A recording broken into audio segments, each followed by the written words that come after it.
జనగామ జిల్లా పాలకుర్తిలో దేవాదుల నీటి విడుదలపై రాజకీయ రగడ కొనసాగుతోంది. ఎమ్మెల్యే యశస్విని రెడ్డి, మాజీ మంత్రి ఎర్రబెల్లి దయాకర్ రావు మధ్య మొదలైన దేవాదుల నీటి పంచాయతీ మరింత రగులుతోంది.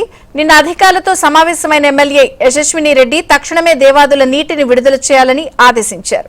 అయితే అదే ప్రాంతంలో ఇవాళ పాదయాత్ర చేపట్టిన ఎర్రబెల్లి దయాకర్ రావు వెంటనే దేవాదుల నీటిని విడుదల చేయాలని డిమాండ్ చేశారు.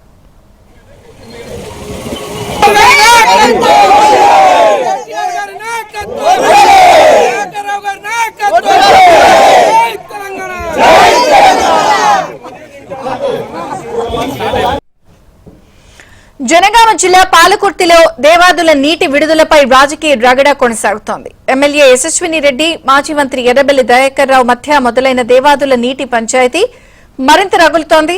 నిన్న అధికారులతో సమావేశమైన ఎమ్మెల్యే యశస్విని రెడ్డి తక్షణమే దేవాదుల నీటిని విడుదల చేయాలని ఆదేశించారు. అయితే అదే ప్రాంతంలో ఇవాళ పాదయాత్ర చేపట్టిన ఎర్రబెల్లి దయాకర్ రావు వెంటనే దేవాదుల నీటిని విడుదల చేయాలని డిమాండ్ చేశారు.